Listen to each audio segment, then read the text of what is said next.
Good afternoon, everyone. It's now 2 o'clock and this hearing session is opened.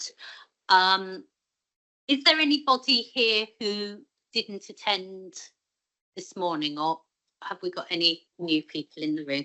I'll just do a quick opening in that case. My name's Roisin Barrett. I'm a Chartered Town Planner.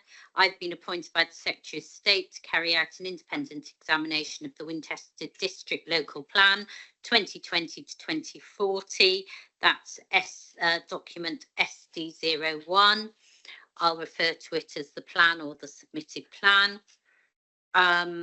Jill Taylor is the Programme Officer. If you've got any queries about the administrative arrangements, please get hold of her by email, or you'll see her walking around here. Phones to silent, please. Laptops to silent, please. Toilet facilities are on the second floor. Follow the signs. We're not expecting a fire alarm test. If it does sound, it's there for a real one. Out the door here and follow the green signs. Same arrangements from the Wiccan room. Out of the room and follow the green signs. For those of you who have got laptop, please, if you've got leads trailing behind you to a PowerPoint, when we adjourn, if you could just make sure that you unplug them and pull them in while people are moving around. There should be no reason for anybody to walk around in this central space because there are leads all over the place. Try and avoid doing so. Guidance notes, hearing programme and agenda are all on the website. They were submitted some time ago and published. I've produced an agenda for this session. That's been posted on the website. I've asked a number of questions which the council and others have responded to, and I'm only picking up on those things that I feel I need more information on. What I'll tend to do is spend time with the council and then open it up to the table. If you do wish to speak, it's helpful. I mean, it's not a particularly large session today, but it's helpful if you turn your nameplate on the end. Please, same rules apply. Please don't repeat anything that's been previously said. If you agree, just say I agree. But I'd like to add, if you disagree, please just say why. Refer to the 4 tests of soundness that you'll find at paragraph 35 of the NPPF. That is that the plan is positively prepared, justified, effective and consistent with national policy. Now, I've read all the representations that have been made, the supporting material. We can take those as read. It's helpful to me, though, if when you introduce yourself, you just summarise what your concern is.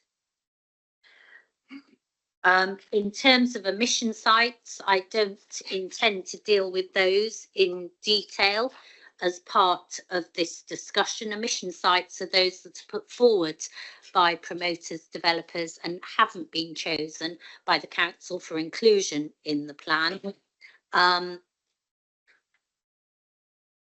Those who have submitted a representation to the effect that a site that is included is unsound will have the opportunity to put their views to me. The council will have an opportunity to respond. Now, subject to the legal right to be heard, emission sites won't normally be dealt with in detail as part of any hearing session. However, should the situation arise that the council needs to look for more sites for any number of reasons, I'll look in the first instance to the council to propose a site or sites that will then go through the council's assessment process and come forward for examination. Is that clear? Now, because we had a short lunch break, what I intend to do, and sorry for that, what I intend to do, we'll deal with the first site, then we'll have a half hour's break, particularly for the council, but for other people who have been here around the table, and then we'll start again. So just so that you've got a chance to get some fresh air and a walk, etc. Okay, any other matters that we need to raise? Any housekeeping matters? Okay, let's move on then. So we're going to deal with Central Winchester regeneration. That is policy W7.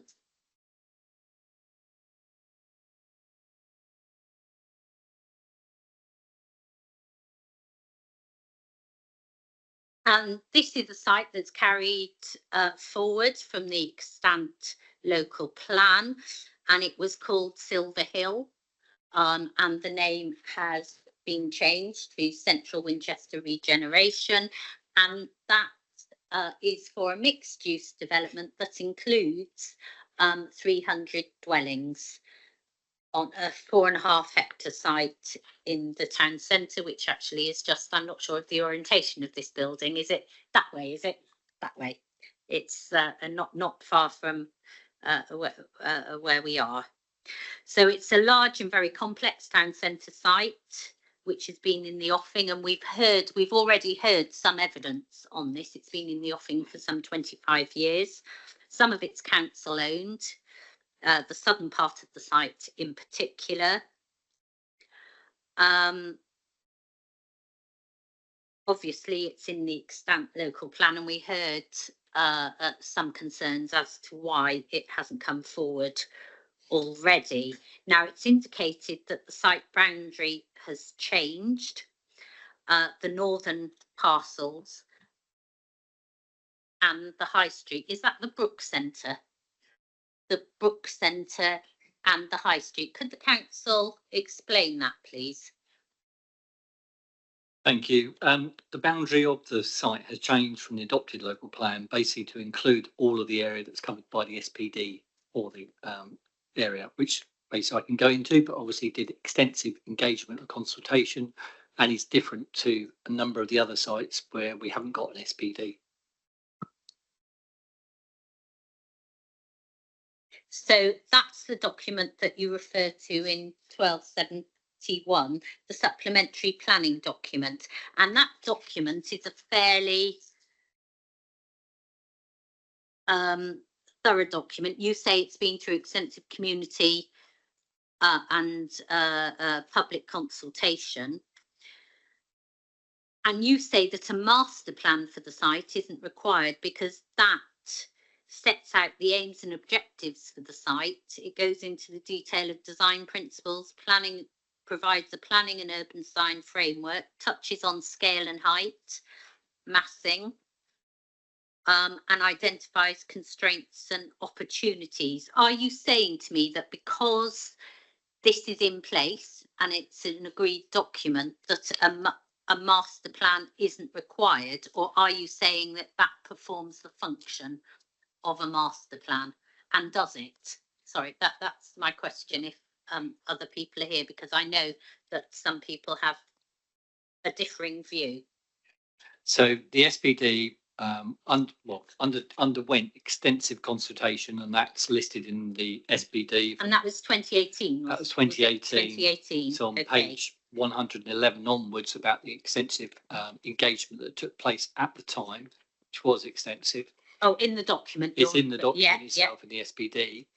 The SPD itself, as you got rightly say, goes through a number of constraints, opportunities, archaeological, and urban design framework, views, etc. So it is very, very extensive in terms of basically analysis of the site and what would need to be taken into account.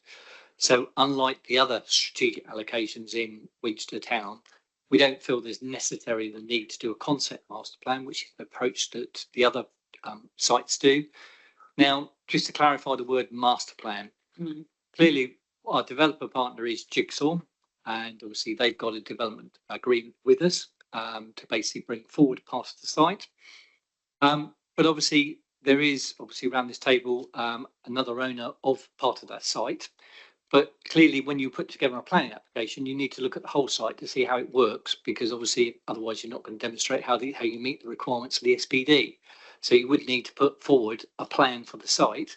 But what we wouldn't do is obviously put forward a plan for how the site, from the person sitting opposite me, how that would actually be developed, because that would be down to them in terms of, obviously, they own the site, and they obviously had pre-app discussions with this already. But like I say, there would need to be a comprehensive plan of the site to see how particularly permeability and connectivity works throughout the site, which is a key element of the SPD.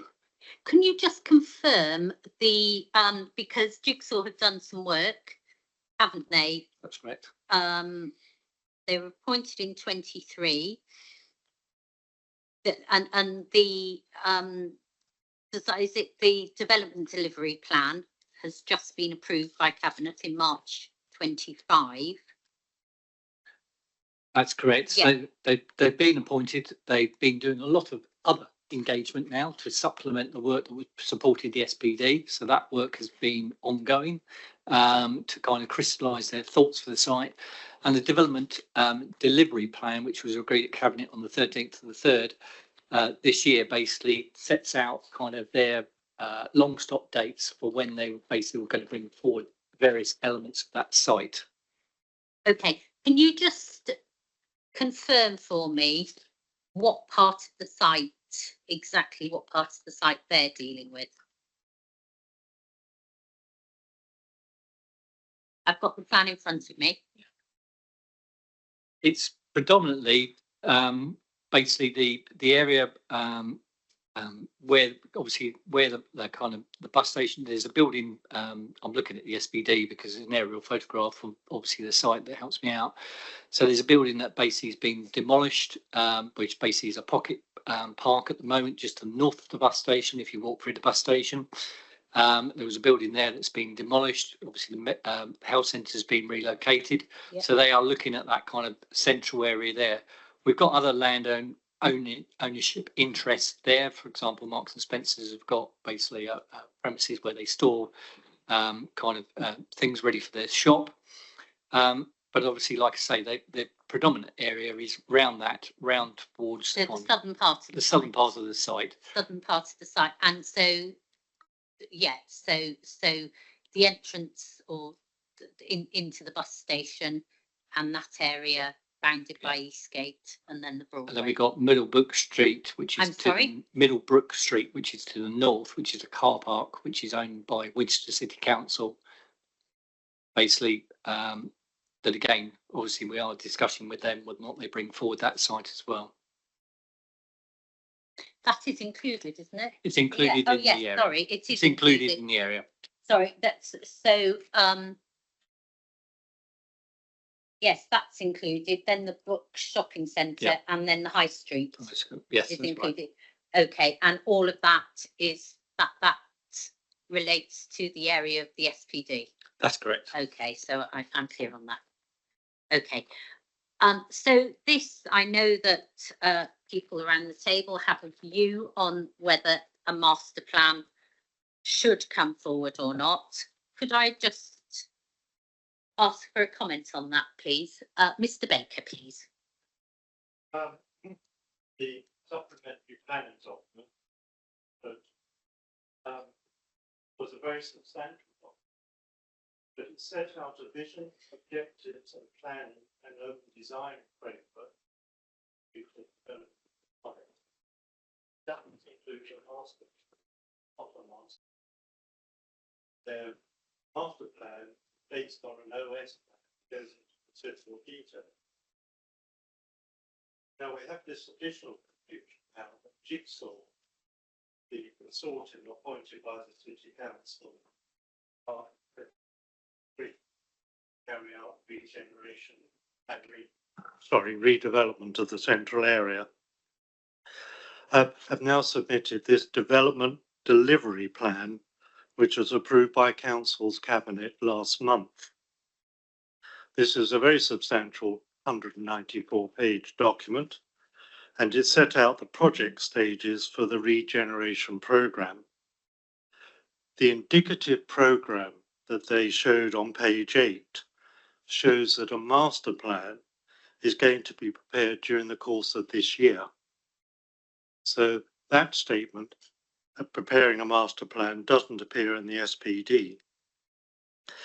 There's a further complication, in our opinion, that section 10 of this planning and delivery plan on page 190 shows two indicative phases of development.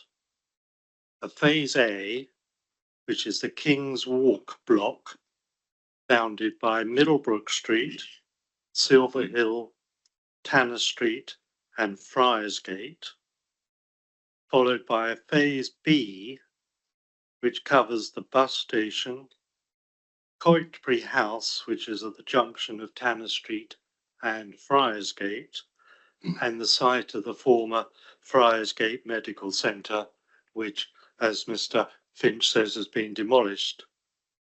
Now, the area of those two phases represents a much reduced area for regeneration and redevelopment of the area than is shown in the supplementary planning document.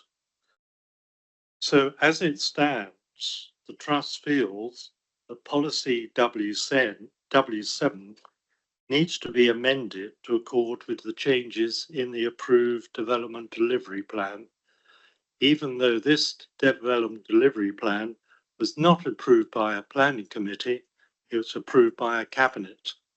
So this slightly calls into question the status of this document at the moment.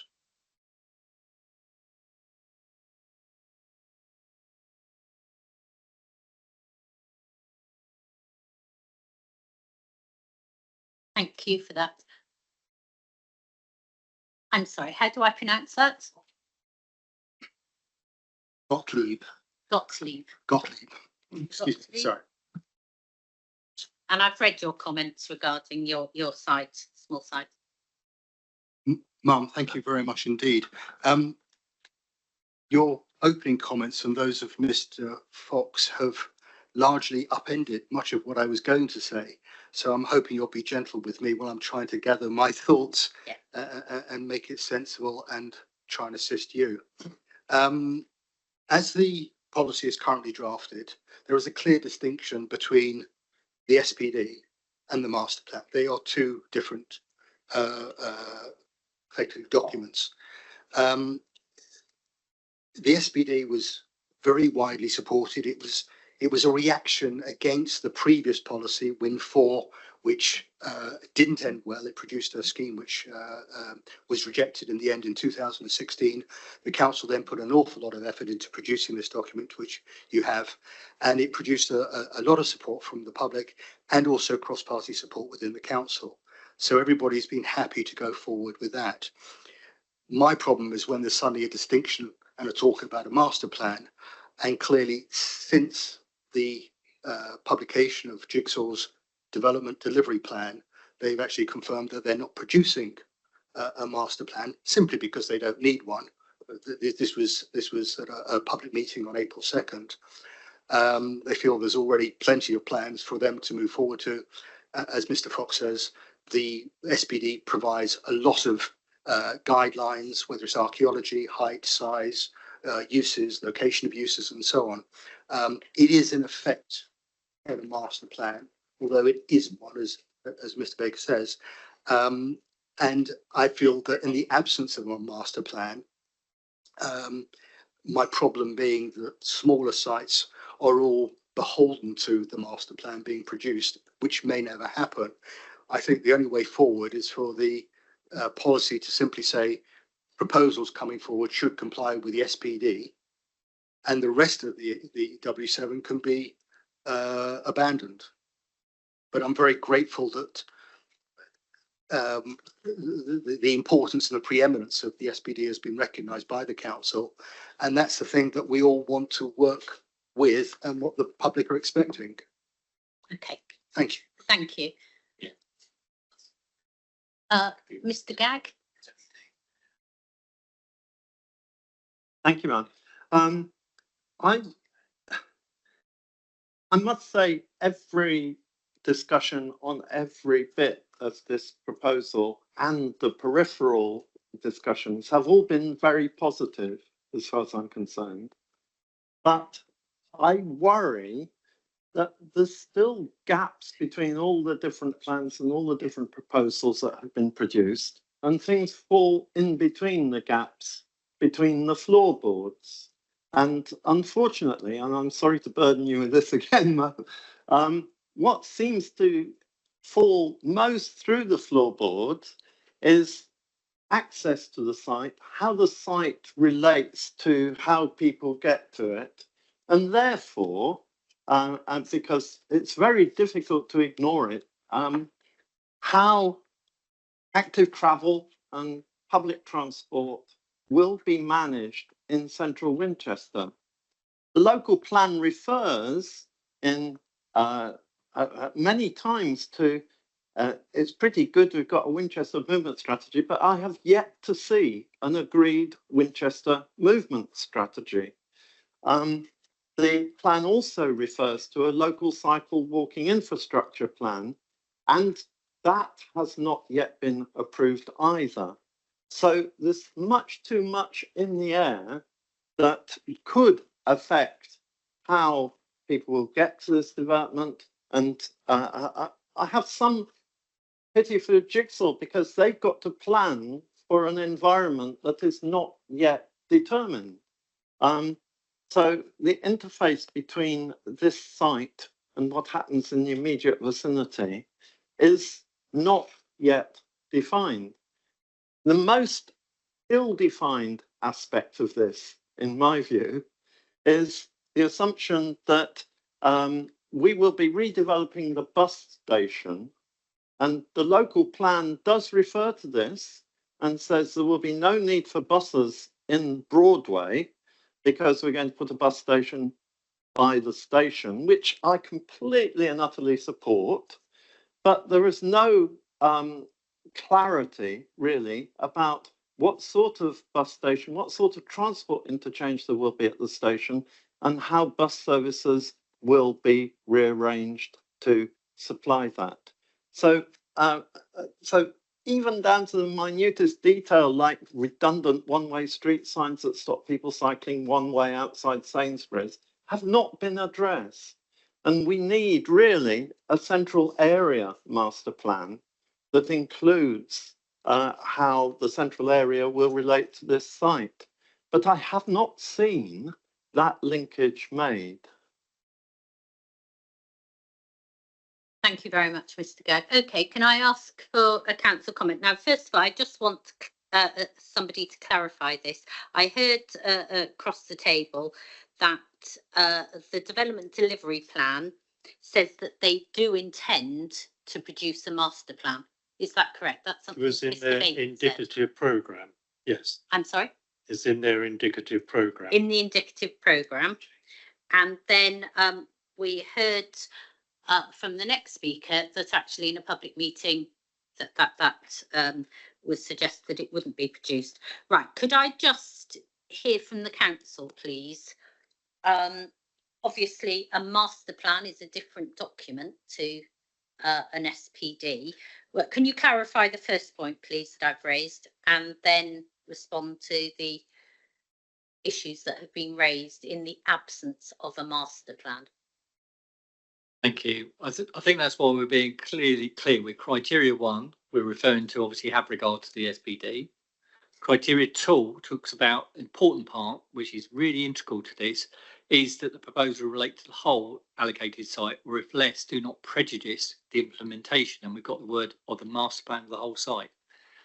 Quite correct that obviously in the material that went to cabinet, I've got it in front of me, there is an indicative programme, and it does refer to the word master plan. And as I said, you would need to anyway with this type of site think about the whole site and then work your way back, because basically otherwise you don't pick up on the permeability, the connectivity, which the other gentleman's referred to. So I do think that, you know, you've got to step back and go, well, I've got to look at the site. Yes, Jigsaw don't not in control of it, but they've still got to work out how those connections work and demonstrate that through the planning application process. So I appreciate there's a little bit of confusion perhaps about the SPD and obviously the master plan, but Jigsaw are fully aware of that. And like I say, they've got an indicative timetable. It says master plan. You need a site plan for how the site's going to work. Whether it's a master plan, a site plan, you need a site plan for how it's going to work. Okay, but is there anything in this policy that is requiring that?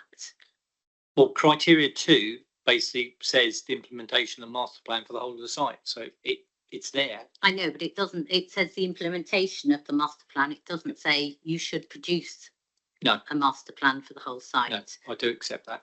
And should it? I think obviously being clear what the master plan is going to do is the critical thing and what it's not going to do. Okay, and please go on. So I think obviously my view is that obviously that you need to plan. The key thing is about that you don't bring forward anything that prejudices obviously the delivery of the whole of the site. And that's the essential thing.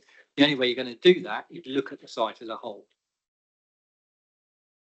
So whether or not there's something that we could do to tighten up the wording of criteria 2, because basically you could refer to the SPD, but obviously the SPD doesn't include a plan. It includes principles.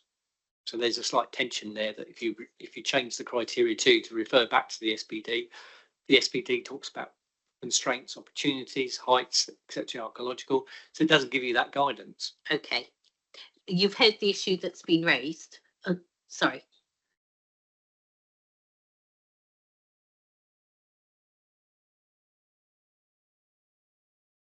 I'm just reflecting on that discussion. I mean, we'd see no harm, I think, in stipulating in the policy that there has to be a master plan, and that rather than squares the circle, I think. Yeah. I mean, what one point to just to make with respect to the SPD, the one thing that can't be done legally is to require compliance with the SPD, because obviously a development plan can't be subordinated to document which is not a development plan document, which the SPD obviously isn't. So you can't do that, but there'd be no difficulty in requiring through the policy there'd be a master plan. Of course, and you've been careful in your wording in W71. It says has regard to, and for that very reason, isn't it? Yeah. Okay, I understand that. Okay,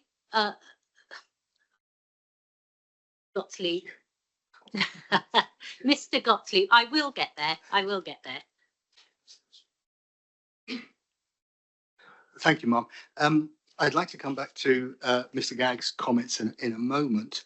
And again, I'm slightly struggling to get my thoughts together, but principally, the council's had 25 years to put a master plan together, and it has conspicuously failed to do so. If Jigsaw are now going to be charged with producing a master plan for the whole site, the whole of the allocated sites, to include Gentian, who own the long leasehold in the Brook Centre, and the Middlebrook Street car park, which has been talked about at least for a decade about what might happen there, I could see this, taking another 5 years to get to an agreed master plan. If the council is concerned about delivery, which Mr. Fox confirmed it is, we are never going to get going. Either, Jigsaw, as far as I'm aware, and Mr. Barker will confirm, their discussions or their anticipation for a master plan was that it was going to concern their site alone.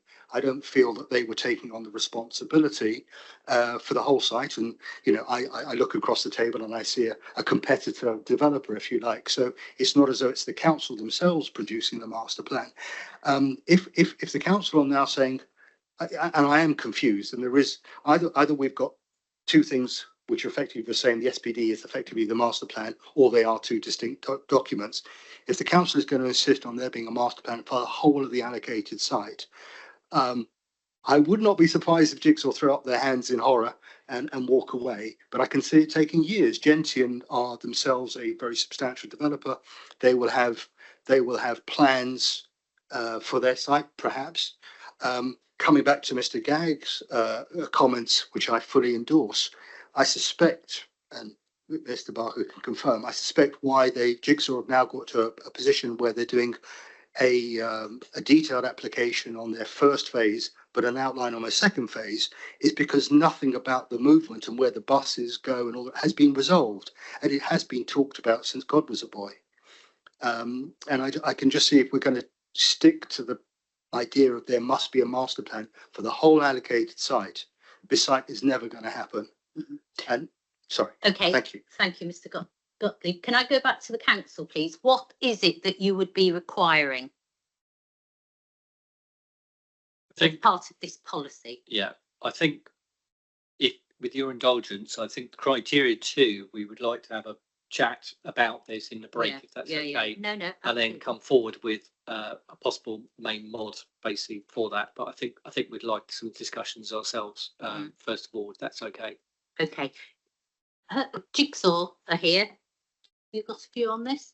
Yeah, just to reiterate the point, really, that the existing agreement that Jigsaw have with the council, the area of both parcels, as Mr. Gottlieb has referenced as phase 1 and phase 2, as they're currently indicated, are a proportion of the overall master plan, but certainly producing a master plan for the overall SPD doesn't sit within Jigsaw's remit and isn't part of the agreement we have with the council.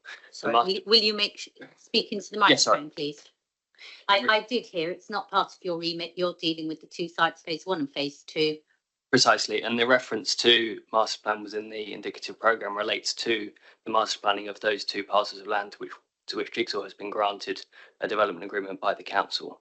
And the master plan will, as the council noted, look to beyond those parcels and to the relationships in public realm and with transport, but wouldn't look to certainly indicate a design or a master plan for outside of those 2 parcels. Okay, so I hear what you say. So the issue is you've got the SPD. Is there a requirement for a master plan for the whole site, and who's going to be responsible for that? That's really and obviously Jigsaw will sit, and their sites will sit within that. That's the difference between the SPD and what that will bring and a master plan. Is there a step missing between that? I think that just highlights how complicated this site is. So I think with your indulgence, if we could just have time to reflect on that criteria 2 and see if there's any way we can come forward with a suggested main modification to make that point clear. But if we could reflect on that during the break, that would be appreciated.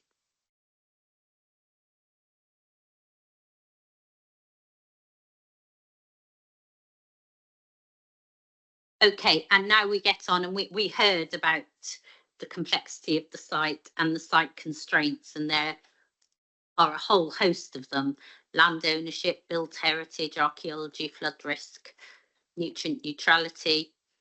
Okay, tell me how you have gone about, and I've heard about the SPD, but how have you gone about indicating what the capacity of this site is? We'll then move on to delivery. I want to deal with capacity now. Thank you. Clearly, obviously, there's been a lot of historical work undertaken on this site, including obviously an application. So obviously that's been the basis for it. Within the developer agreement that we've got with Jigsaw, obviously they've worked out which parcels, as indicated by Jigsaw, they can bring forward. And obviously this goes back to the phasing point that we had the other day about what assumptions we've made. Obviously, in the development agreement, there's certain requirements that we've agreed with Jigsaw in terms of a legal agreement about when they're going to deliver various phases. And phase 1 basically is 50 affordable tenures, new build, 67 market sales, and 13 retrofit in King's Walk. There's these kind of dates in the development agreement that we've got with Jigsaw, and basically that's outlined basically in the material that was agreed with Cabinet. And basically in the development agreement, basically there are various requirements for them to do. And one, for example, is basically by 24 months after the development plan agreement has been approved, basically they will submit a planning application. And that's tied up legally in our contractual arrangements with Jigsaw. Now, I understand from our head of regeneration that And that date is within 24 months. so that's within 24 2027. months of basically approval of the development. What's it called? The delivery. It's DDP. The development delivery plan. Delivery plan. Yeah. So that's March 27. Yes. So that's when they're going to submit. I understand that basically the target date for that is actually the 10th of the 4th, 26. And then obviously there's a timetable for when the satisfaction of the conditions will be kind of released and agreed, and vacant possession given to Jigsaw. So I've got a detailed timetable for when those dates are going to happen, but they are legally contracted to deliver various things and obviously mobilise on site, which is the most important thing. And in a nutshell, they want, the latest information I've got is they want to complete phase 1 by April 2029.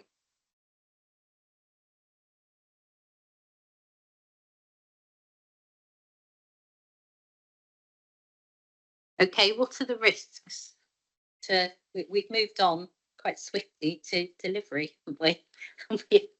I'm just noticing, and we haven't dealt with capacity. Let's go back to capacity. Let's stick with delivery. What are the risks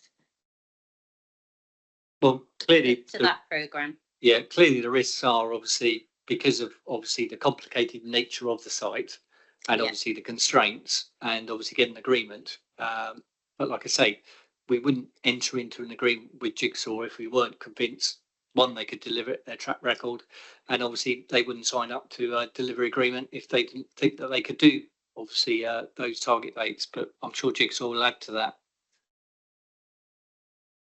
Would Jigsaw like to come in on this discussion? On capacity or on delivery? We've jumped to delivery, Okay. so let's stick with delivery and then we'll go back to capacity. Yeah, so on delivery, the purpose of the development delivery plan, which was published and approved by Cabinet last month, was exactly to this point, to our due diligence on the sites and understanding the risks and constraints around delivering. What are our thoughts on capacity of the site? The council undertook a significant amount of archaeological work during 2024, which from our perspective has significantly de-risked the archaeological risk of the site. And we have a comprehensive consultant team on board who have guided us and advised us on the remaining risks, so we're comfortable. There are other constraints, lots of other constraints, aren't there? Flooding, heritage. Yeah, sorry, and what the design team, we have cover all of this. So in terms of flood risk, we've been reviewing the recently published new strategic flood risk assessment, and again are comfortable with our design strategy in dealing with the flood risk, the revised flood risk for the site. In terms of heritage, again, using the SPD, the principles established within the SPD, we believe our design principles and the architects we will be utilising through the development process will respond suitably and correctly to the heritage constraints of the site. And nutrient neutrality, again, we've spoken with both the City Council and advisors to understand the risk, particularly financial, around securing the necessary credits in order to deliver the scheme. So off-site credits? Yes. Yeah. Okay. Okay, and what do you want to, or what would you say? You've heard what Mr. Fox has said, you're legally bound. What would you say in terms of delivering on site 2029? Yeah, absolutely. So the dates that are set out within the DDP are the legal dates. We are working to improve upon those. So our legal obligation within the development agreement, as stipulated by approving the development delivery plan, is that we would submit a planning application by March 2027. As Mr. Fox has referenced, our current target date is significantly in advance of that and would be early to mid 2026. And we will be starting on site with phase 1 in 2027 as our current delivery programme. It's perhaps just worth noting that phase 1, which Jigsaw is intending to complete by April 2029, includes considerably more than the amounts which are entered into the housing trajectory. The housing trajectory for 29 to 30, which is the bit within the 5-year deliverable, is for 50 units. Phase 1, which is intended to be completed by April 2029, has 50 all affordable 10 years new build, but also 67 market new builds and 13 units produced by retrofitting in King's Walk, which is a total of 130, as opposed to the 50 which are in the trajectory for that time scale. Sorry, and what year is that? That is 2930. 2930. The entry is for 50 units. As I say, in fact, 130 are intended to be delivered by April 2029 on Jigsaw's intended timetable.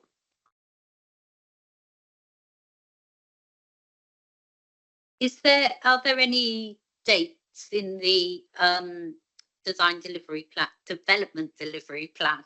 Is there any requirement to deliver by any certain date? Is any either the council or Jigsaw? There are dates which require Jigsaw to satisfy primary conditions, which would mean drawing down the building lease from the council. So in effect, commencing construction. But there aren't dates that necessarily indicate start on sites. But there is a complete site completion date, or certainly the drawdown of the last parcel. I'd have to check, but I think that's 2035. But I would have to. Okay, so the date for commencing construction is, sorry, it's in front of Mr. Fox there, isn't it?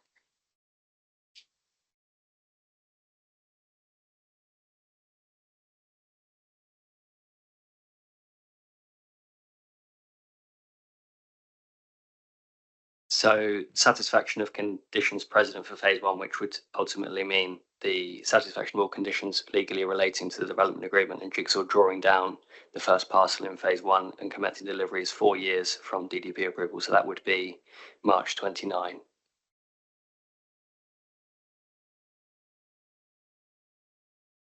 Sorry, so that's the legal requirement. That's the legal long stop. Yep. For commencing on Yes. site. Yeah. And what you're saying to me is that you're expecting to start on site 2027. Correct. Okay, but in reality, you don't have to start on site until March 29. Correct. Okay.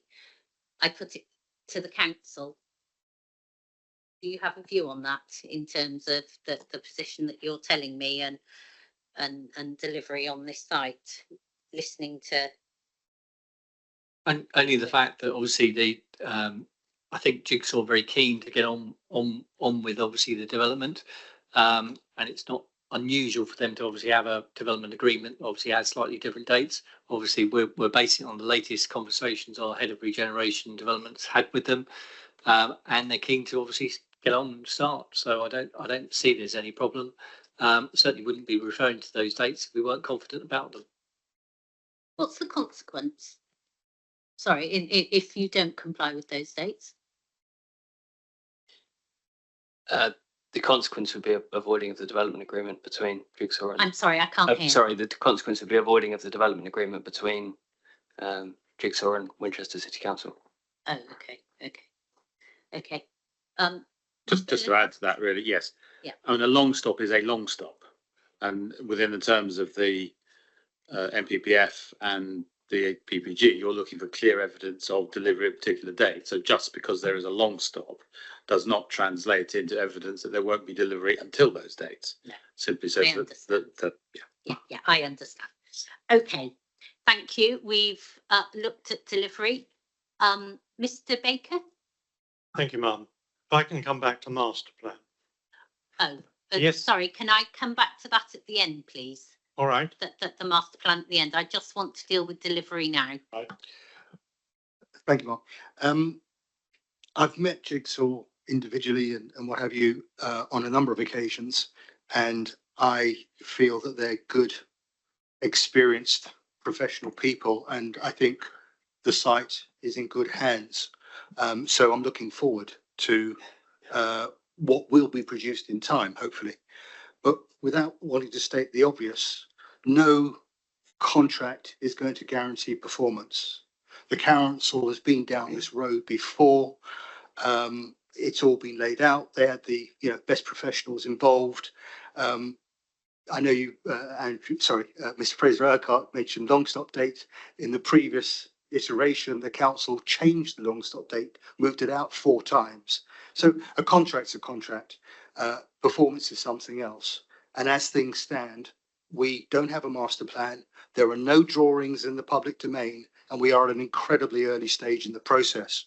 And you were right to pick up constraints. There's lots of them. One of them that I know I've bored on about for quite some time is archaeology. The council have done some trial pits and have investigated those, but this is, an important Roman city. Who knows what may be found in over time. It's all about, as any developer will tell you, the problems are all underground. And we haven't really got to that yet. I know Jigsaw will be investigating that very thoroughly and carefully, but nobody around this table can even suggest that performance is guaranteed. I know they're going to be striving very, very hard, but if they miss a date for whatever, there are no consequences. The council is desperate for this to happen. They're supported in that aspiration, and if they have to change the contract accordingly, they will do. They've done it many times before. Yeah. Okay. Thank you, Mr. Gottlieb. Okay, let me just turn now to capacity, and I want reassurance on how the capacity for this site, so that's a mixed use development, 300 dwellings, how has that been? What work underpins that, please? What studies underpin that? I think that goes back to the extensive work that has been undertaken on this site for a number of years, that basically looked at the capacity of the site and what could be achieved on the site.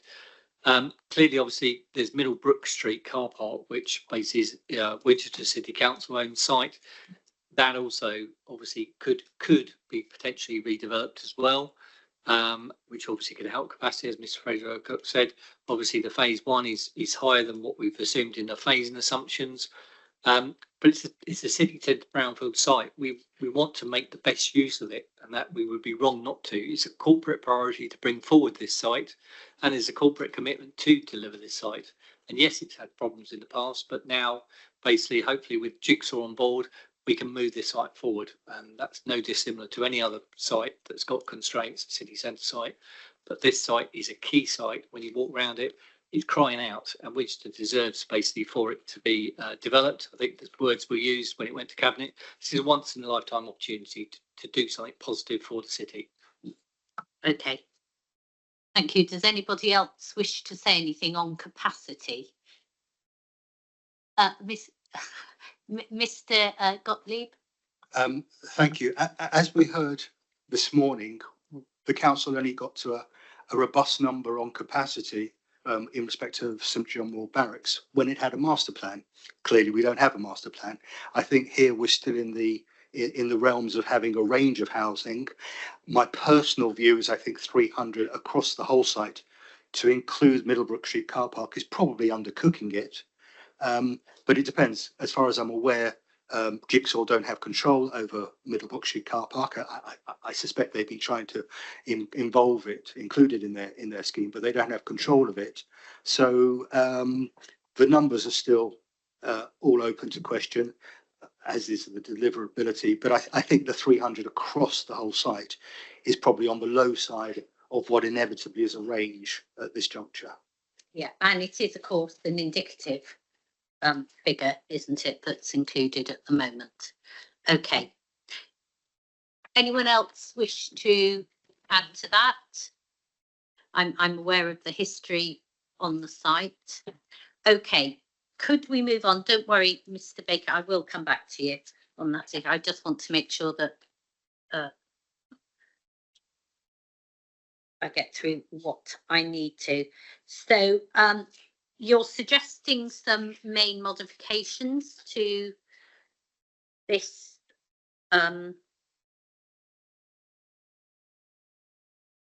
this suggested allocation. Could you just talk me through those, please, or in terms of justification? Thank you. So there's a main modification, which is PM 91, which talks about infrastructure needed to make the development acceptable in planning terms. And obviously in this one, it covers primary and secondary education as well. This PM 92 that basically clarifies that it's a site-specific flood risk assessment, not a strategic flood risk assessment. Right, I'm still on the old version, I'm afraid, because I still haven't got the new one. It's coming, apparently. So have you got that? That's I've got them. PM 92, which basically just clarifying that obviously a strategic flood risk assessment has been undertaken. Environment Agency helpfully picked that up and said it should be a site-specific flood risk assessment. And then to the end. Historic England comments. Yes, Historic England, which is basically about the listed buildings, grade 2 listed building, just to make it very clear. Okay. All required for soundness?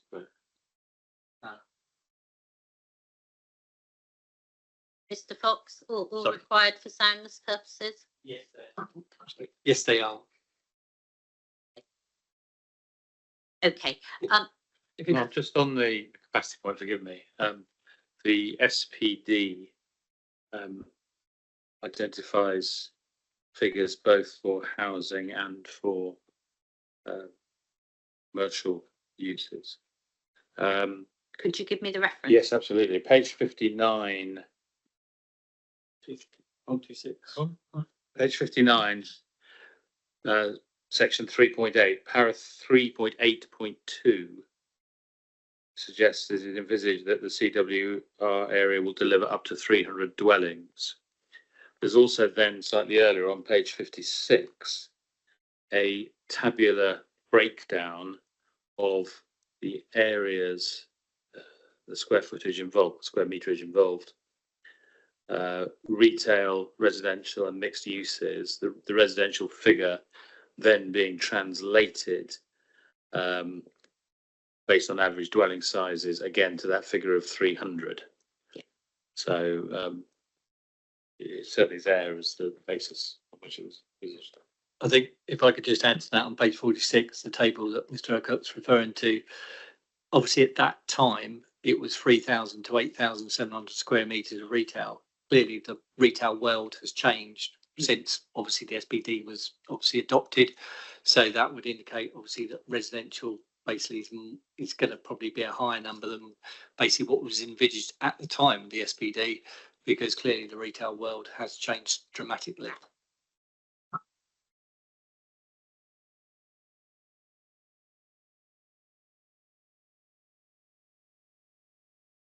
Okay. Thank you very much for that, Mr. Fox. Could I just turn to Mr. Baker, and you wanted to say something about the master plan requirement? Yes, please, for a master plan? Thank you very much. Yeah. Going back to the supplementary planning document. Yes. This raised within the Winchester a very high expectation of the quality and comprehensiveness of the regeneration that could take place on this site. And it was assumed it will form the basis for the production of a master plan. In my terms, a master plan then produces a layout, land use, public open space, pedestrian and vehicle routes, so that everybody involved with the development knows the context within which they're going to operate. What worries me from the discussion that I'm hearing this afternoon is a significant departure from the principles set out in the SPD. It looks as if it's not going to cover all the area of the SPD. And just going back, if it is a departure and there is going to be a master plan, who and what is the content of the brief going to be? It's not going to be based on the SPD. Is going to be based on a much watered down version of that.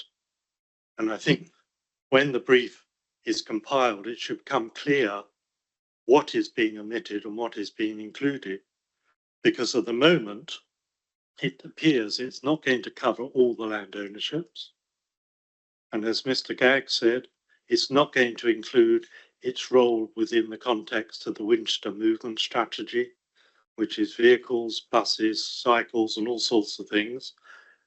And also, it would appear it's not going to include all the public realm improvements in the SPD and the red line. The red line is quite broadly drawn, so it includes the streets around the development, in particular, very important areas like the Broadway outside the Guildhall area. Are they going to be excluded from the master plan? So I think there's a lot of questions that have been posed by the discussions today of how we're going to go forward and what the content of the future steps are going to be.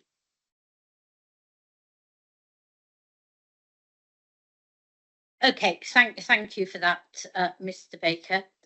Sorry, while we've been sitting here, I've just been thinking about this. I think the most helpful thing, I don't want the council in the break sort of coming back with a response. I want you to think about this, maybe just put a short paper setting out.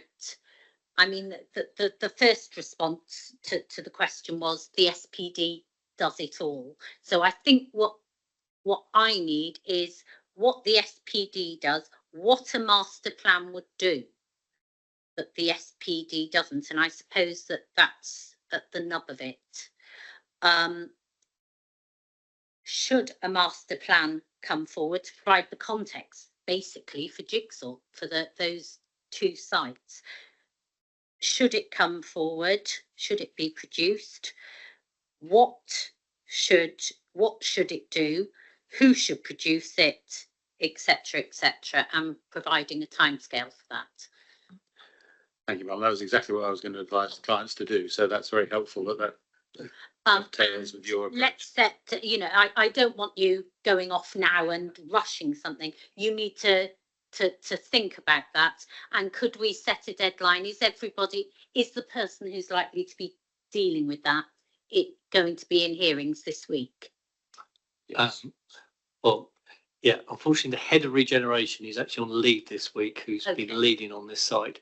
So I wondered, with your indulgence, if basically we could use the gap, basically, because then you'll be back, if that's okay. Yeah, we basically need then- to have a considered response That's to right. that. I don't And then just want to. Obviously involve Jigsaw as well in those discussions, but I would like the head of regeneration to be involved in those discussions, if that's okay. So if we could use the 2-week gap to produce that short paper. Right. I would need something because I want Yep. to consider it. Can we have 1 week of the gap? Is that reasonable, or is Yeah, your he's- head of- he's- Could we have a little haggle and perhaps say that Yeah. Tuesday? Well, come back, use the break Yeah. to indicate a reasonable holiday Monday. timescale. A reasonable timescale. Yep. Okay.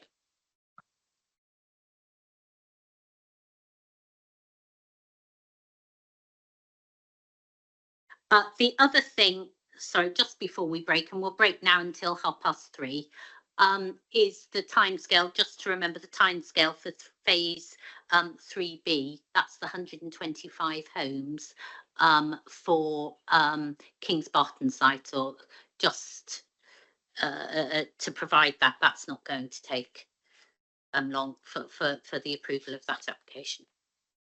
Okay. It's now, sorry, Mr. Baker. Could I ask, are you expecting this paper then to return to this inquiry for further discussion? No, I'll take a look at it and then I'll decide whether I need to have representatives' views on it. Thank you. Mr. Gottlieb? Sorry, Mom, briefly. I came today to advocate for myself, obviously, and also some of the other owners of small independently owned site. But I also need to advocate for Jigsaw. They are the best chance the city has got of taking this project forward.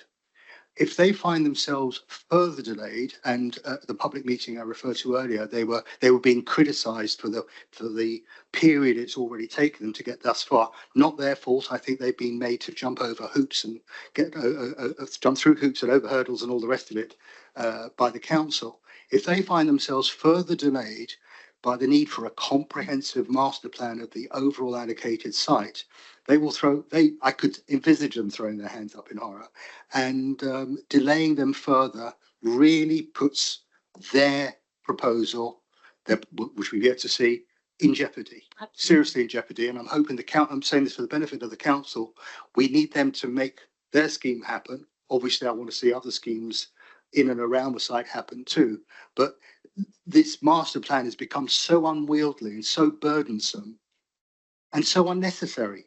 We've got a SPD which essentially tells us what needs to be done.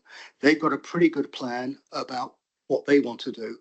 And I think this adherence to the master plan could end up being completely counterproductive. Okay, that's exactly the work that the council's going to do, considering all those things, and come back to me. Okay, it's now 3 o'clock. We'll resume at 3:30. Thank you very much. Good afternoon, everyone. It's now 3:30 and this hearing session is resumed. We're now going to speak about W8, that's proposed allocation 8. This is the station approach, regeneration area, so just up the road from the Central Winchester regeneration.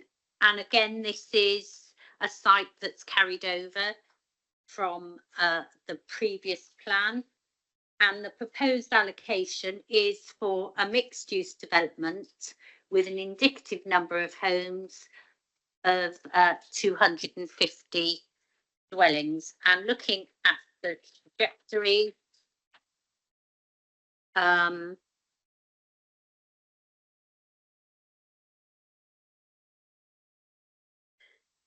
towards the back end, we've got this delivering towards the back end of the 5-year period, and then beyond from 2033 to 2037. And we heard about the 35 dwellings that are included in the trajectory are on council owned land, and that's why they're included. So it's really the same, the nub of the concern is the same as the previous site. This is a large brownfield urban site, multiple owners, long history. Tell me what underpins its delivery or partial delivery in this plan period, please. Thank you. Yes, this one has also got a checkered history, called challenge, etc. We are bringing forward a concept master plan to Cabinet in June. Being extensive public consultation has taken place on the site. There are distinct parcels, as we discussed before, one of them being the Carfax site that can come forward early. It's a distinct piece of land that can come forward. Can I just be very clear where the Carfax site is? Yeah, so it's just kind of, it's as you go round the kind of the one-way system, if I call it that, there's a car park, and it's kind of backs onto the record centre.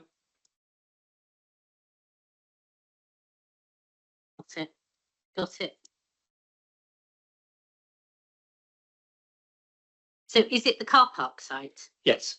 So the Gladstone Street car park? Yeah, it's called the Carfax site, but it's basically. Oh, okay. Yeah. Yeah. So, like I say, the concept master plan, similar to John Moore Barracks, it's coming forward to Cabinet in June. Like I say, there's been extensive public consultation on how the site could be developed. So, again, this is a corporate priority to bring forward this site. And like I say, a large part of it's in our ownership. So we are keen to bring it forward.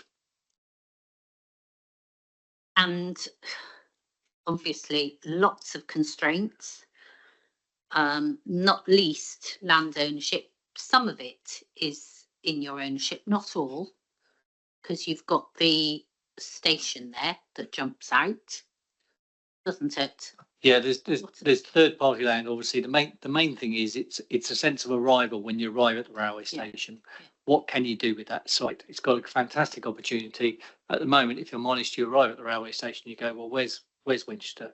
You don't know where it is, basically. So there's a sense of arrival that you must basically address. Obviously, public realm connectivity is an important element of that.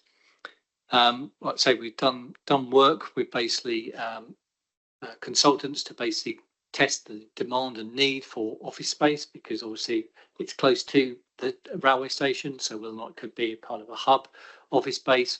But obviously a key part of this is the residential development.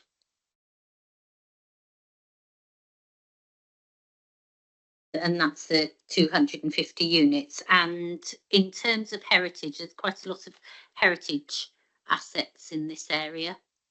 Yes, there are. Obviously, the record centre has been recently listed, but likewise, there are great opportunities that can be done at the moment. Like I say, it's a bit of a mishmash of various sites that basically could work harder. And obviously, it straddles across the road towards Worthy Road. Again, car park, city centre car park. And again, obviously, a great opportunity there to do something basically positive there, whether or not that's student accommodation, not a combination of residential. So that's council owned. Yes. The one, you know, where Majestic Wine is and all of those units, is that council owned? Not council owned. They are included just for completeness, to make sure that we look at the area comprehensively, because obviously pedestrian connectivity and how the area actually think doesn't necessarily say that we're going to redevelop those sites where Majestic Wine is and those other buildings, but basically it's been identified in a broad way so that we look at the whole area.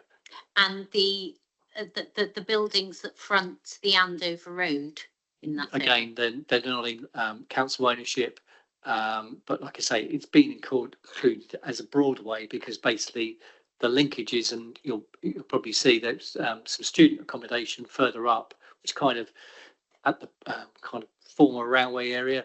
It's basically behind the multi-storey car park for the station.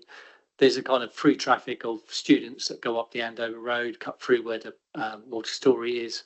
So like I say, it's quite a key route in terms of where people go. And likewise, they go up to Peter Simmons College, which is just further up the road. So we thought it was best to basically include the whole area, rather than basically just kind of blocks of development. So look at it in a comprehensive way. Well, that probably sorry, there are other constraints, aren't they? There's built heritage, archaeology, flood risk. Tell me about those and how those have influenced your approach. Well, the archaeological, it's Winchester, so yes, there is archaeological issues that would need to be addressed, and obviously that can be addressed basically through obviously the policy requirements.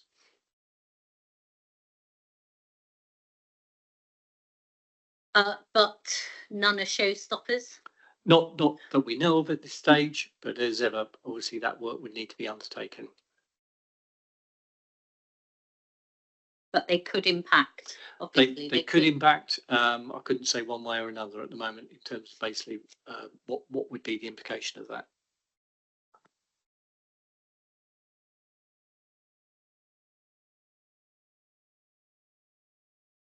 Okay, and on this side, okay, so we know lots of constraints and complexities.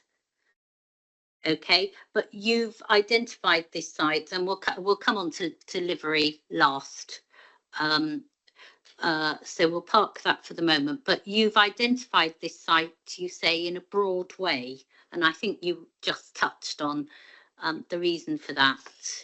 So that's a bit confusing, because obviously, if it's you've got a line around a plan, you've identified a capacity, you told me that that's what that's based on, and I've read the evidence, but you're saying that the site is included in a broad way. For example, I've just asked about those majestic sites, etc. and the sites around the edges, and you say, well, they may or may not come forward. So how have you dealt with that moving feast? That's correct. There's also obviously Network Rail Land. They were at the table at one stage in terms of saying their sites basically could be developed. I think they've now said that possibly in the short term not.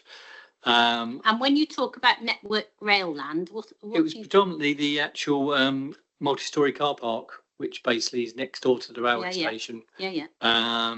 Like I say, I believe that they were at the table, they're now not, but they may well come back. So hence why we thought, well, actually, we'll include the whole site. And then obviously think there's other opportunities. So there's the TA centre, training centre, again owned by the DOI. And there may be opportunities to bring that forward as well. Again, he's on this kind of circular one-way system. You'll see it when you go around the one-way system. Okay, so I've heard what you've said. So how has that translated into capacity? Well, that's through the initial work that's been undertaken through the concept master plan. Like I say, that is progressing well. We'll be going to cabinet in June, which has basically looked at the land parcels. Predominantly, obviously, the easiest site to develop is actually the car park, which basically is off Worthy Road. Basically, that's the easiest site to develop. So that's the parcel of land to the right-hand side. Yeah. So that's the easiest site in terms of constraints. And that's your site. That's our site. Yeah. So that's the easiest site to bring forward. And clearly, obviously, it's close to residential, on a bus route. It's close. Obviously, you can walk from there to the city centre. But like I say, it's pretty much unconstrained in terms of basically what's there. But sorry, I'm confused because you've suggested a site in a broad way. Okay, so some of it may or may not be included. The master plan is based on that. But how can I have some element of confidence in the capacities that you're proposing based on some of these sites may or may not be included in this allocation? I think that work, which I can't share the concept master plan with you, but basically that is going to be in the concept master plan about basically what sites can be developed and how it can do. Fortunately, the time's not lend itself because, like I say, that's going to June cabinet. I can certainly check what information I can give you in terms of basically what. Okay, so what I want to, the question I have is, you've got sites here. Is the capacity in here? Is it based on all those sites being included, or is there a core area? Is there a core area on which this is based? And it's quite possible that more will come forward, but those aren't in these baseline figures. Am I right? That's correct. It's obviously, if you call the core area, it is the car park area. It is the Carfax site. Those are the core areas which are obviously development free, if I could call it that way. And obviously, this is a roll forward allocation from the existing local plan. There was 3 separate policies in the adopted local plan that basically had different capacities for those areas. And like I say, we've amalgamated them all under the umbrella of station approach in one single policy because we thought it'd be better to deal with it comprehensively. Okay. Right. Okay. So again, I come back to my question. You haven't actually got an answer to that question, as opposed to how the capacity. I can check what information I can give you in advance of the concept master plan going to cabinet in June. I can certainly check that information. Yeah. What I want to know is what the basis of the calculation of capacity was in terms of what's included, because the 2 car park sites, what else did you use? The Worthy Lane car park, the Gladstone Road, or what did you call it? The Carfax site. And then another one you suggested. Yes, it's the Worthy Lane site, which is to the right, the kind of triangle area, if I call it that. That's the Worthy Lane car park. The Carfax site, which is, like I say, on the one-way system next door to the Record Centre, they are free of development. So they're the kind of obvious ones that can easily come forward for development.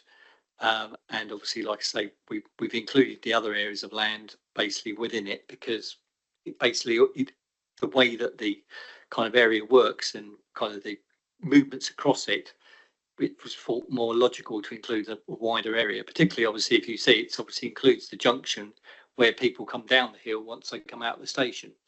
And that is a key interchange in terms of how people perceive and get to Winchester. And it would be wrong of us not to include that in basically the site itself. So, you know, because those two sites don't come up to, or are you suggesting that the capacity in this plan is based on just those two sites coming forward? I say I can double check with the concept master plan what those assumptions have been on what I can release to you. Okay. Yeah, thanks.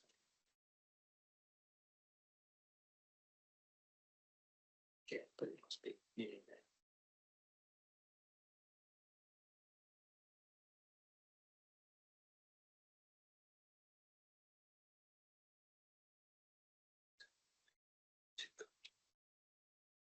Yeah.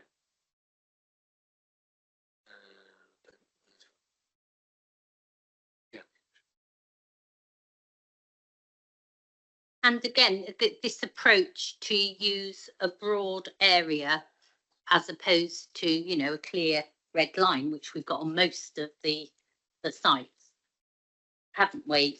Is that an effective approach? I think given what happens in this area with the footfall of kind of pedestrian movement, interchange with obviously the park and ride buses go around there, you could kind of narrow down kind of the area. But I think because of how it works and obviously the kind of pushes and pulls of this site, I think it's better to identify it in a broader area.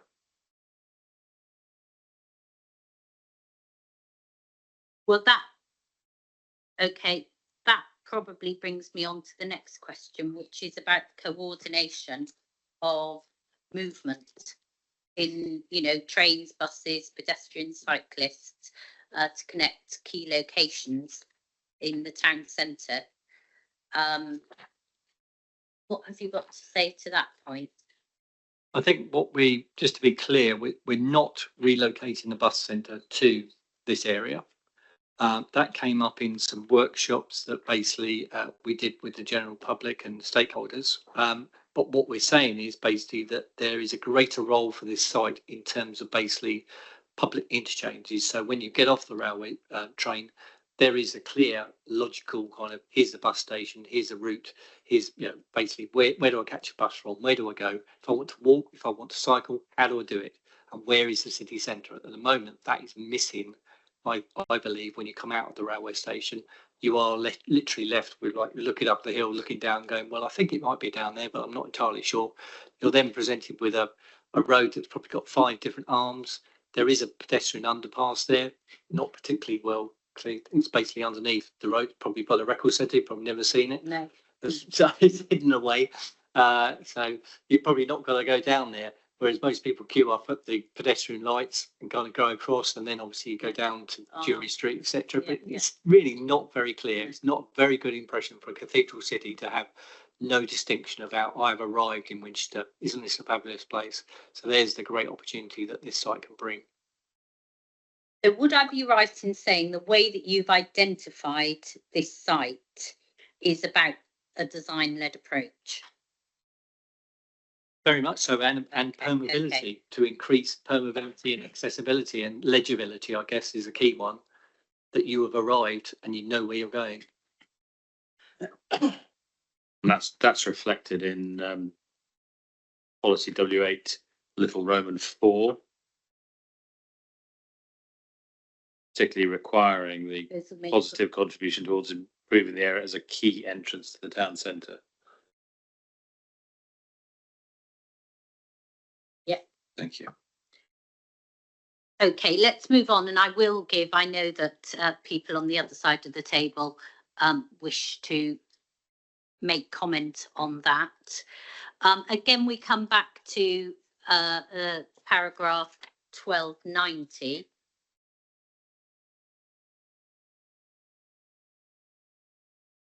sets out the requirement for a master plan, a master planning process. And it sets out a whole list of things that should be included in it. And it's something that struck me on other suggested allocations, where you, in the supporting text, set out a whole list of requirements if they're in the supporting text and not in policy. Is that clear and effective? And now I don't know if that's the case here, but in other examples. So that's the query there. But you're saying that the master planning exercise has already taken place. That's correct. With this one, obviously, there is a concept master plan heading towards cabinet very soon, which obviously is intended to obviously address those issues which we bullet pointed in paragraph 12.90. And the main thing is to get across how important this site is. Now, obviously, they are fairly lengthy in terms of obviously what we're doing, but obviously some of those are obviously covered by the policies in the plan. So, for example, the archaeological and things like that, they are dealt with in other policies. Obviously, design process, they are dealt with in other policies in the plan. So it's a balance, isn't it, between putting all of those in the policy itself, which would make it very long, and obviously setting out what the process needs to be doing in terms of the master planning process. But they are key issues that are being picked up in the concept master plan. Okay, we'll deal with delivery separately, and you've said something about that. Could I ask other people around the table, please, now? If I turn to Mr. Barker, please. Mr. Baker, I'm sorry. Afraid I'm going to mention that word master plan again. The trust is rather exercised by this concept and use of concept master plans. We understand them to be very much guidelines, and which later on can be quite widely interpreted. And if you've got a number of developers, because we don't see this whole area being developed by one person, each developer might take its own take on a concept master plan. So we go back to the fact we think it should be a master plan, because in our understanding, a master plan is more prescriptive in the guidelines that it sets out, and it has to comply with the local plan, obviously, and should be subject to public consultation. And we feel be determined by City Council, not as the Cabinet, but as the local planning authority, to give it the status which it should have. The Trust is critical of the concept master plan, which was produced last October by the project design team appointed by the Council. It's critical of it in its present form for three main reasons. And one of them relates to what Mr. Fox has been saying. The boundaries of the master plan for the station approach, in our opinion, need to be drawn wider in order that the links between the station and the town centre can be properly assessed and provided for. For example, the most natural way to come out of the station as a visitor is to go alongside the railway line, down Upper High Street, and you see the Great Hall. And then you can turn left and go down the High Street. Not a particularly attractive route. And if we're going to invest in the Carfax site, we feel that investment should spill over to improve those routes. And then there will be routes through the Carfax site, through around the city offices into Jury Street, so that you can avoid routes which take you along busy roads and down City Road, which Mr. Fox said is not a particularly attractive route at the moment. So the boundaries are drawn too wide. The second main reason. Sorry, too wide or too narrow? Too narrow. Yes. Sorry. Yeah. Yes. Yeah. My apologies. The second reason for our concern is that the station approach site is a transport hub, and any plan needs to respond to the objectives of the Winchester movement strategy. And that was adopted by the City Council as planning authority and the City Council as highway authority in 2009. The strategy was developed in a detailed report by Atkins in November 2020, showing how the main objectives of the strategy to reduce city centre traffic could be achieved in 4 options: 1, 2A, 2B, and 3. And as far as Trust is concerned, since November 20, there's been radio silence on that. But as with the central area, the movement strategy and its implementation provides a vital context as to how these 2 major regeneration sites should be developed.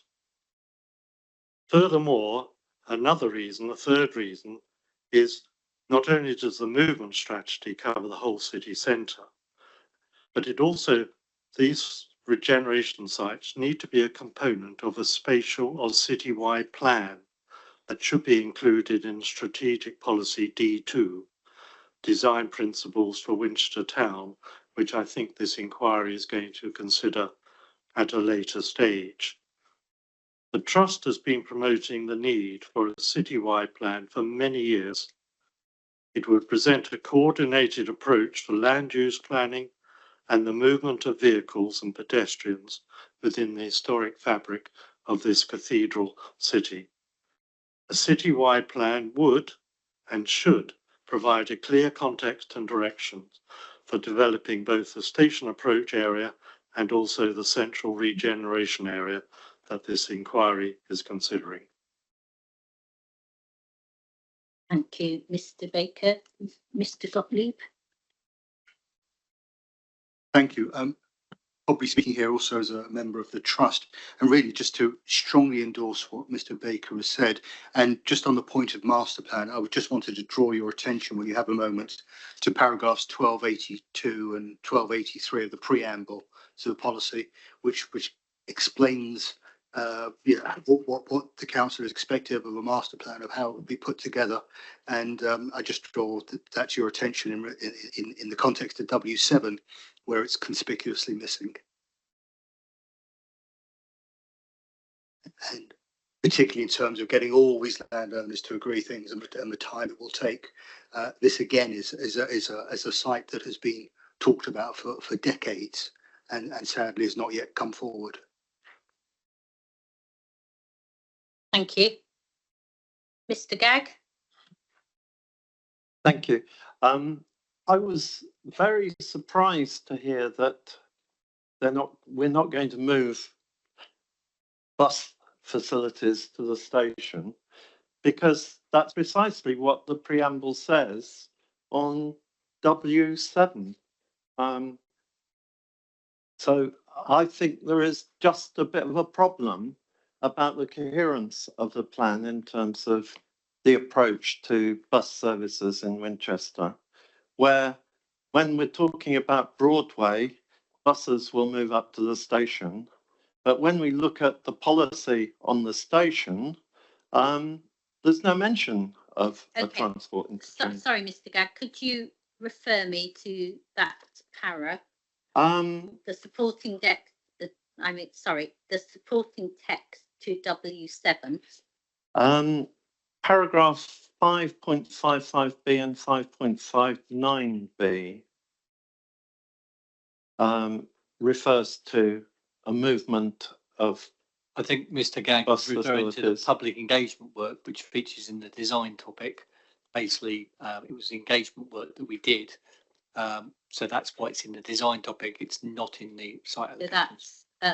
Sorry, just refer me to those paragraphs again. My notes say 5.55b and 5.59b. I don't remember them being a report of public engagement.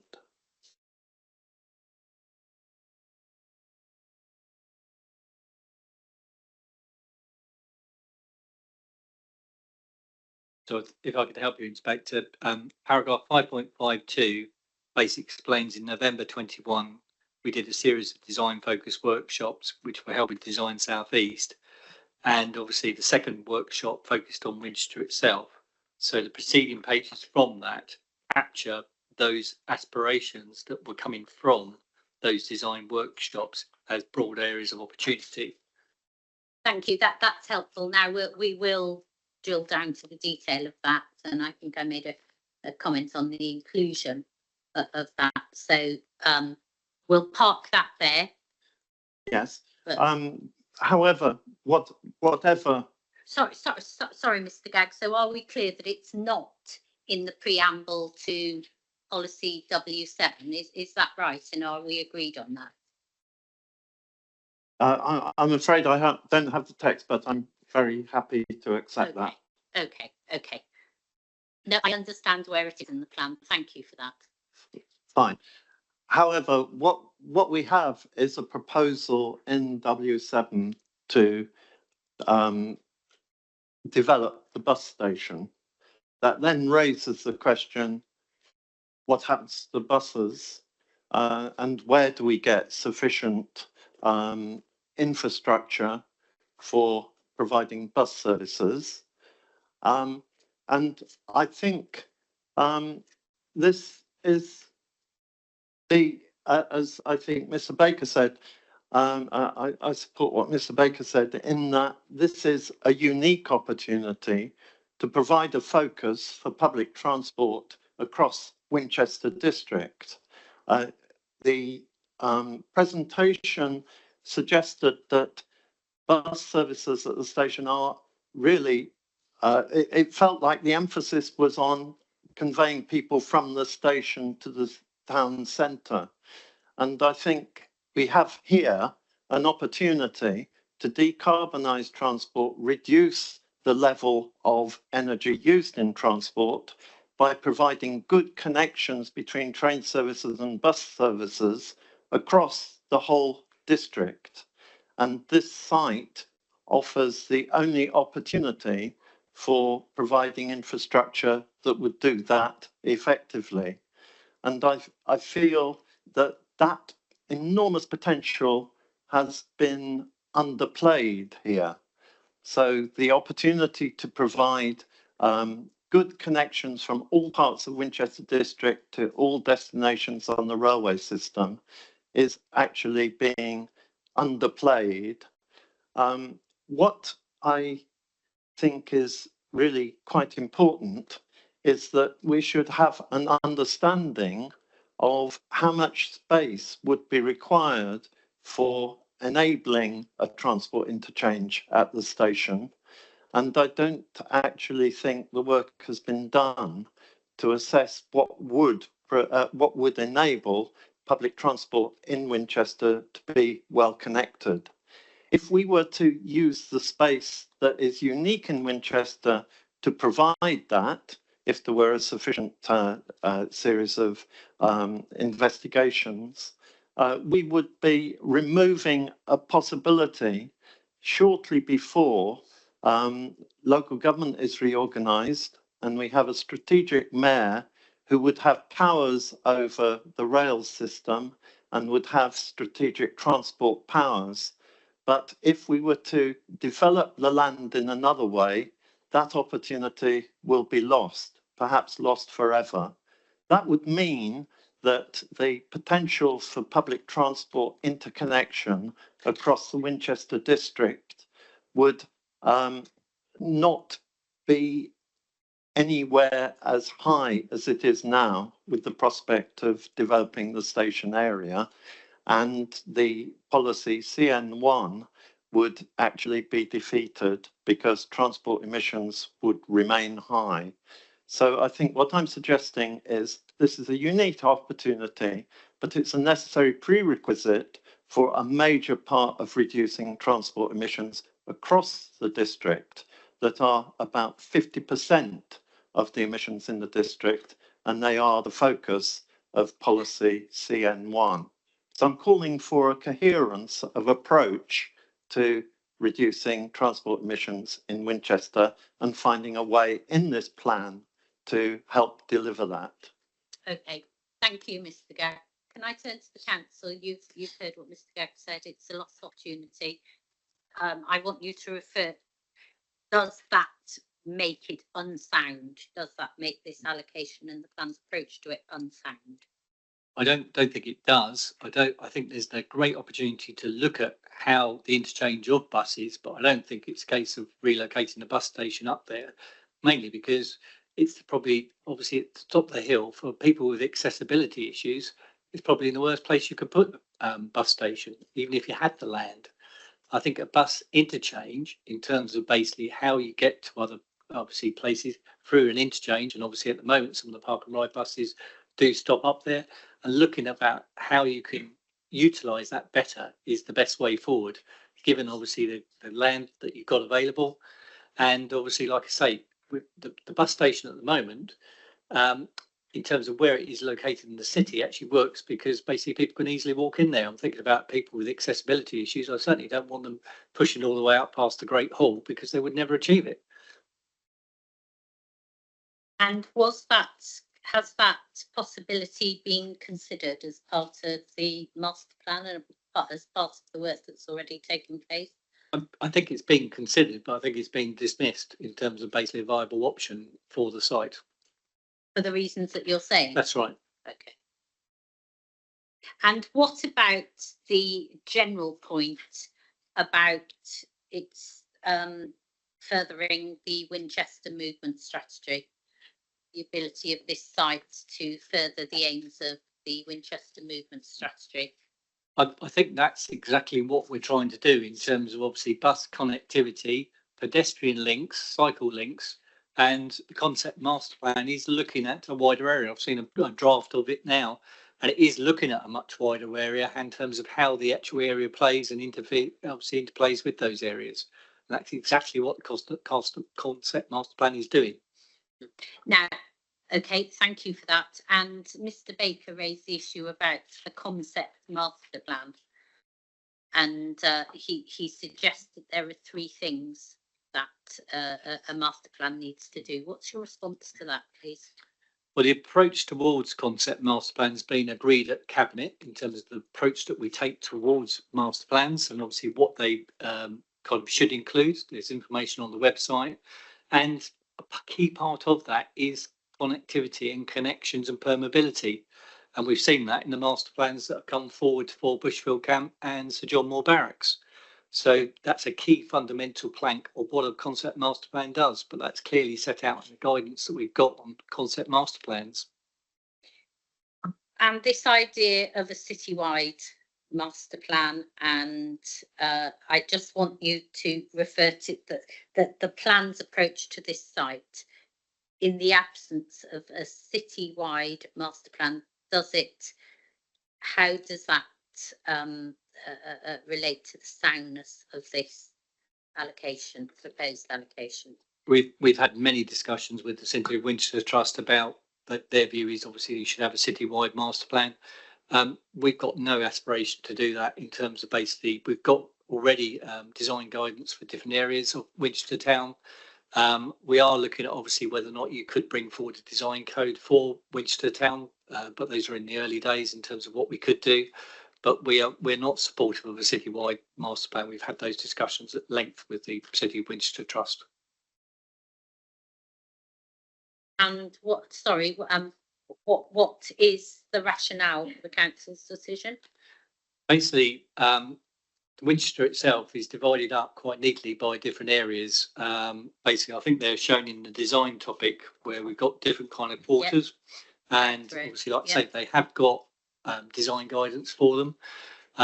But trying to actually bring it together in a citywide plan, we've done work on the City of Winchester vision, which is incorporated into the Reg 19 local plan, and obviously it brought forward some good suggestions which we incorporated. But like I say, we're not convinced that a citywide master plan is the appropriate thing to do. Yeah, and we'll talk about that when we talk about the design chapters. And you mentioned design codes as a general point.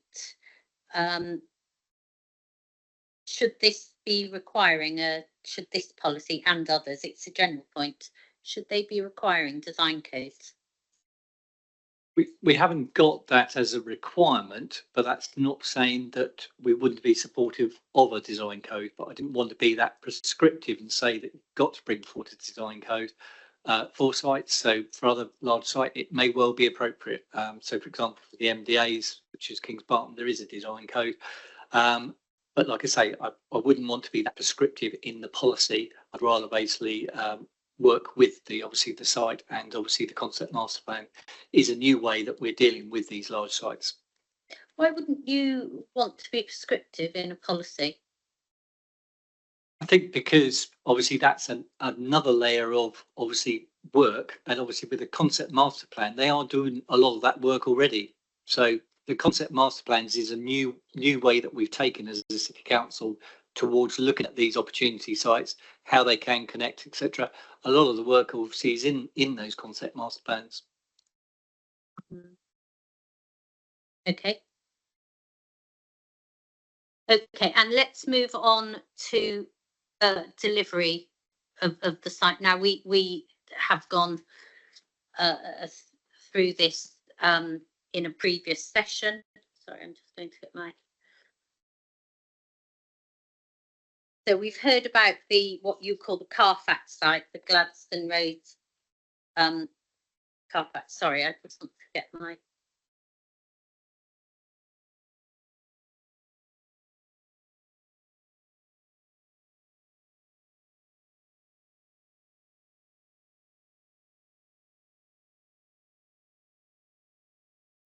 So as we said, you've got for this site, you've got 250, you've got the 35, which are accounted for by the Carfax site, and then you've got the rest coming forward, 33, 34. Just take me up to that timeline. That's correct. In terms of the phasing of the site, that enables obviously site to come forward. It's not obviously counting it within the 5 years, apart from the 35, but that allows basically the site to come forward. And also, obviously, it's linked to obviously we're redeveloping a car park, so it enables the park and ride site at the St John Moore Barracks, because obviously Worthy Lane is a key site that people head towards when they come down Andover Road. So it enables that to come on stream, to work properly as it should do. And obviously there will be other car parks which obviously are coming forward as well. So it's just trying to be pragmatic about the timetable for the delivery of this site. And obviously, yeah, we've discussed the constraints, etc. We're not trying to over-egg what can actually come forward kind of quickly. We're accepting that obviously it will take time. And it's later in the plan period, isn't it? 33 to 34 onwards. So we're looking at a reasonable prospect. Yes. Of those sites coming forward. Okay, so again that confirmation that I asked you for is to check the concept master plan, the basis on which the site capacity is identified, and the assumptions that underpin that, please. If I could have that, is that something that is the person who needs to deal with that at the hearing sessions? No, again, he's on leave. He's got a big birthday, so okay. Back. I'll put a meeting in his diary next Friday to basically go through it. We're going to do some prep work before then, but the earliest time we can see him is actually next Friday. Okay. So if I could, I want to have that as soon as possible in the adjournment period, please, so I've got time to consider it before I come to the conclusions. I'll have a look and I'll set a timescale for that. Okay, is there anything else that anyone would like to say, Mr. Gagg?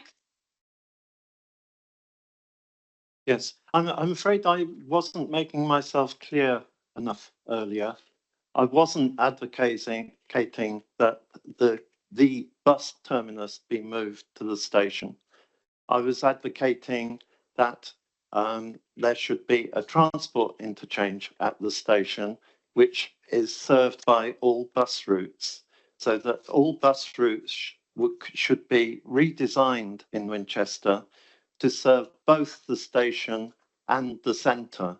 but that would have implications for the Winchester movement strategy, and it should be considered in terms of traffic circulation in Winchester Centre. So the objection that people would have to walk from the station to the centre was not actually appropriate. And I was trying to advocate that sufficient space be put to enable all bus services to call at the station on a timetable that would enable good connections between bus routes and with trains.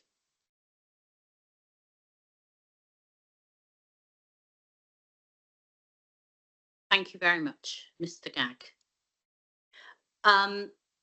Okay, I haven't, the other Winchester site, of course, is W9. That's Bar End. We heard about the delivery of that site in a session last week. Are there any? Sorry. Sorry, I thought you were going to come back to deliverability. No, okay.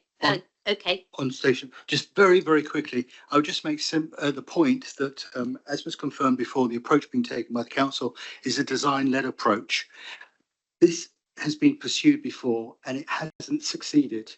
There have been a number of proposals, and what's happened in the past is that the proposals have struggled with the fact that they may have been design-led and look good, but they haven't been viable, so they haven't come forward.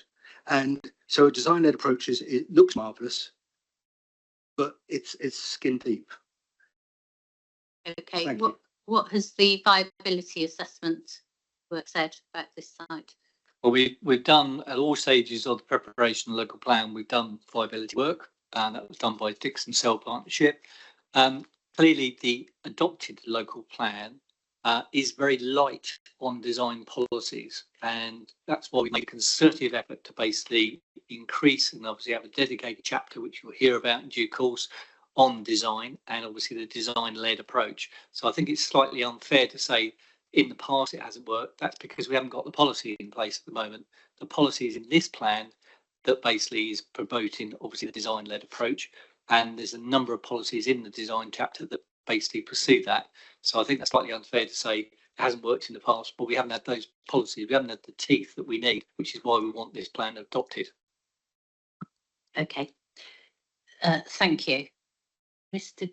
Gottlieb. I was only to say I didn't mean to be unfair. I do apologise, but there have been a number of very well thought through design proposals on this site, actually before Mr. Fox actually joined the council, and they didn't come forward for lots of different reasons, but fundamentally they weren't viable. Otherwise, they would have been proceeded with at the time.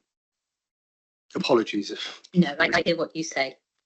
Okay, I want to move on to W9. I don't need any, after our discussion the other day, I don't need any more help on this. Are you suggesting any main modifications to that policy? Yes, you are.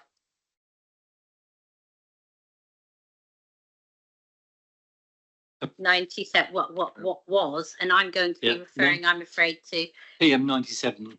96 and 97. Yeah. So, well, 96 basically is providing the footway link and cycleway across the western boundary of the site to improve the connectivity to Winchester Town and north of the site. That was incorrectly omitted from the Reg 19 local plan. That's an important part of obviously the applications that well, I certainly assessed when we were shortlisting 4 sites about how they could improve that. It came through public consultation. So that is a key issue that we did want included. And the other one, PM 97, was basically a general one where the South Downs National Park have asked for the South Downs National Parks to be included on the inset maps. Yeah. Okay. And this, of course, is again a brownfield urban site. And you've told us about the delivery of that. It's a council-owned site. That's correct. It's council-owned site. A cabinet decision has been made regarding the disposal of the site to McCarthy and Stone. Yeah. And they are progressing with basically moving forward towards a pre-app very, very soon. I say I was involved in the shortlisting of preferred developers. We had a lot of interest in this site, which shows what a good site it is. We had eight or nine people basically putting forward bids for the site. And like I say, we expect basically a planning application before the end of the year. Okay. Okay, as I said, I don't have need any further help on that site. Is there anything else that anyone would like to raise? Just left to me to thank everyone for their contributions, particularly people this side of the table, for giving up your time to present your views. It's been a very helpful session for me. Tomorrow we're back at 10 o'clock, aren't we? And what was it, a gas leak? There was a gas leak. I'm not sure the update on it. Well, so I'd say I suggest everyone be aware of that. Like I say, I certainly came in through Winnell because I just couldn't work out how else to do it. Yeah. Okay. Okay. Thank you very much, everyone. It's now 4:20, and this hearing session is closed.